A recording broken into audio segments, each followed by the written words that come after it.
വർത്തമാനകാലത്തെ ഫലസ്തീൻ രാഷ്ട്രീയം വായിക്കുന്നവരെ, ഇത് നമുക്ക് അസ്തമിക്കാനുള്ള കാലമല്ല, നമുക്ക് വീണ്ടെടുപ്പിന്റെ കാലമാണ്. നാളെ ഈ പറയുന്ന ലോകത്തെ മുഴുവൻ ശക്തികളെയും നിഷ്പ്രഭമാക്കി ഇസ്ലാമിന്റെ ആശയം ഉയർന്നു നിൽക്കും. കാരണം എന്താണ്?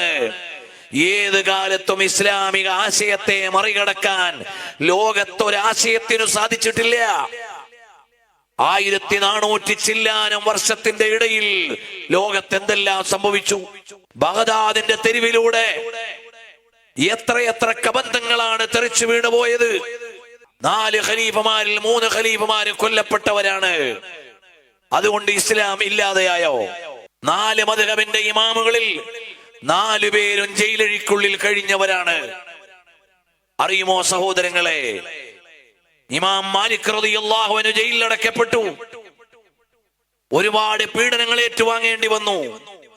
മഹാനരായ ഇമാം അബൂ ഹനീഫ റളിയല്ലാഹു അൻഹു ബഗ്ദാദിന്റെ ജയിലറയുടെ ഉള്ളിൽ കിടന്നു. വളരെയേറെ മർദ്ദനങ്ങളും പീഡനങ്ങളും ഏറ്റുവാങ്ങേണ്ടി വന്നു. മഹാനരായ ഇമാമുന ശാഫിഈ റളിയല്ലാഹു അൻഹു വിചാരണ ചെയ്യപ്പെട്ടു. ആലിമു ഖുറൈശിനി യംലഉ തിബാഖൽ അർളി ഇൽമാ, അറിവുകൊണ്ട് ലോകത്തെ മുഴുവനും കീഴടക്കിയ മഹാൻ. പക്ഷേ കോടതിയിൽ ഹാജരാക്കപ്പെട്ട മഹാനാണ്. തുറന്ന ജയിലെന്ന പോലെ ബഗ്ദാദിൽ ദിവസങ്ങളോളം കഴിയേണ്ടി വന്ന മഹാനാണ് ഇമാമുന ശാഫിഈ റളിയല്ലാഹു അൻഹു.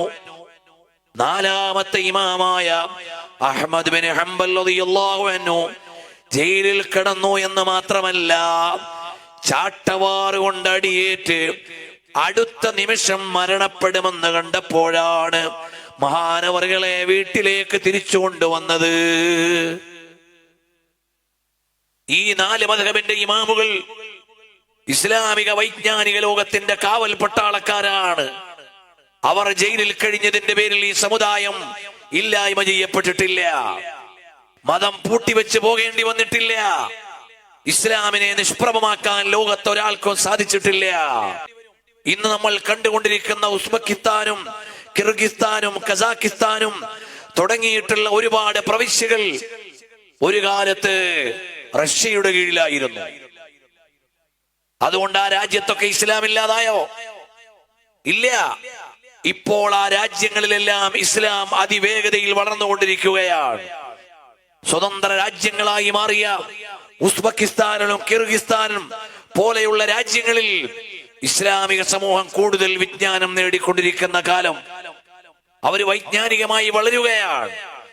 എന്തിനേറെ, ലോകത്ത് രചിക്കപ്പെട്ട കിതാബുകളിൽ ഏറ്റവും ആധികാരിക കിതാബായ അസഹുൽ കുതുബി ബഅദ കിതാബില്ലാഹ്, അല്ലാഹുവിന്റെ ഗ്രന്ഥമാകുന്ന ഖുർആൻ കഴിഞ്ഞാൽ ഏറ്റവും ആധികാരികമായ രചന എന്ന് പറഞ്ഞാൽ ലോകത്ത് രചിക്കപ്പെട്ട ഗ്രന്ഥങ്ങളിൽ ഏറ്റവും ഉത്തമമായ ഗ്രന്ഥം അത് സ്വഹീഹുൽ ബുഖാരിയാണ്. ആ ഇമാം ബുഖാരി തങ്ങൾ പീഡനമേറ്റുവാങ്ങിയ മഹാനല്ലേ. സ്വന്തം നാട്ടിൽ നിൽക്കാൻ കഴിഞ്ഞിട്ടില്ല. അവിടുത്തെ ജന്മനാടാകുന്ന ബുഖാറയിൽ നിന്ന് സമർക്കന്ദിലെ ഹർത്തങ്കിലേക്ക് പോകേണ്ടി വന്നു. അവിടെയാണ് മഹാനവറുകൾ അന്ത്യവിശ്രമം കൊള്ളുന്നത്. അവിടേക്കാണ് ലോകം മുഴുവനും ഇന്ന് വന്നുകൊണ്ടിരിക്കുന്നത്. ആ ഇമാം ബുഖാരി തങ്ങളുടെ കാലം പരീക്ഷണങ്ങളുടെ കാലമായിരുന്നു. അതുകൊണ്ട് ഇസ്ലാം ലോകത്ത് ഇല്ലാതെയായിട്ടുണ്ടോ? ഇല്ല. അങ്ങനെ ലോക ഇസ്ലാമിക ചരിത്രം പരിശോധിച്ചു നോക്കിയാൽ ഒരുപാട് പരീക്ഷണങ്ങളിലൂടെയാണ് ഈ സമുദായം കടന്നു വന്നത്. അതുകൊണ്ട് അടുത്ത ഒരു കാലം വരും. ആ കാലം നമ്മുടെ കാലമാണ്. അതാണ് ഹബീബായ സല്ലല്ലാഹു അലൈഹി വസല്ലം തങ്ങൾ അതാ ഖന്തഖിന്റെ കിടങ്ങ് കീറുമ്പോൾ വിശന്നുകൊണ്ട് പള്ളയിൽ പാറ വെച്ച് കെട്ടിയ വേദനയുള്ള കാലമാണ്. പക്ഷേ സ്വഹാബത്തിനോട് പറഞ്ഞു, സ്വഹാബാ, നാളെ നമുക്കുള്ളതാണ്. റോമ നമ്മുടെ കയ്യിൽ വരും. റോം നമ്മുടെ കയ്യിൽ വരും. സ്വഹാബത്ത് തക്ബീർ വിളിച്ചു, അല്ലാഹു അക്ബർ. നമ്മളാണെങ്കിൽ തക്ബീർ വിളിക്കൂല. നമുക്ക് അത്ര ഈമാനാണ്ട് കിട്ടൂല. കഞ്ഞി കുടിക്കാൻ ഗതിയില്ല, ആയുധങ്ങളില്ല, വസ്ത്രങ്ങളില്ല. ഇപ്പൊ തന്നെ സഖ്യസേന വന്നിട്ട് മദീന വളഞ്ഞിരിക്കുന്നു. നമ്മൾ ആകെ ബേജാറില്ല. ഈ സമയത്ത് പറയാ ലോക പോലീസിന്റെ റോം നമ്മുടെ കയ്യിൽ വരുമെന്ന്. എങ്ങനെ വിശ്വസിക്കാനാ എന്ന് ആശങ്കപ്പെടുമായിരുന്നു. പക്ഷേ നബി സല്ലല്ലാഹു അലൈഹി വസല്ലം തങ്ങൾ പറഞ്ഞു, നാളെ നമ്മുടെ കയ്യിലാണ്. സാർ ചക്രവർത്തിമാരുടെ കിസ്റയും കൈസറും നാളെ നമ്മുടെ അനുയായികളുടെ കാൽ കീഴിലാണ്. ബേജാറാവേണ്ട ആവശ്യമില്ല. ഹബീബായ സല്ലല്ലാഹു അലൈഹി വസല്ലം തങ്ങൾ മദീനയിൽ വെച്ചുകൊണ്ട് ഖന്തക്കിന്റെ കിടങ്ങ് കീറുന്ന നേരം പ്രഖ്യാപിച്ചു. അവിടുന്ന് വഫാത്തായി പോയി. സിദ്ദീഖുൽ അക്ബർ തങ്ങളുടെ കാലം വന്നു, അതും കഴിഞ്ഞുപോയി.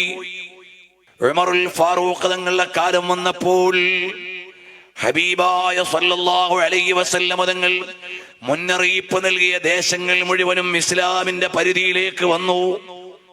അപ്പോൾ ഖന്തക്ക് കിടങ്ങ് കീറാൻ നയം പറഞ്ഞുകൊടുത്ത സൽമാനുൽ ഫാരിസി റളിയല്ലാഹു അൻഹു അന്നും ജീവിച്ചിരിപ്പുണ്ട്. സൽമാൻ തങ്ങൾ വിളിച്ചു പറഞ്ഞു, സദഖത യാ റസൂലല്ലാഹ്, അല്ലയോ ഹബീബായ നബിയെ, കാലങ്ങൾക്ക് മുമ്പ് ഞങ്ങളോട് യാത്ര ചോദിക്കുന്നതിന് മുമ്പ് അവിടുന്ന് പറഞ്ഞ കാര്യം ഇപ്പോഴിതാ പുലർന്നിരിക്കുകയാണ്.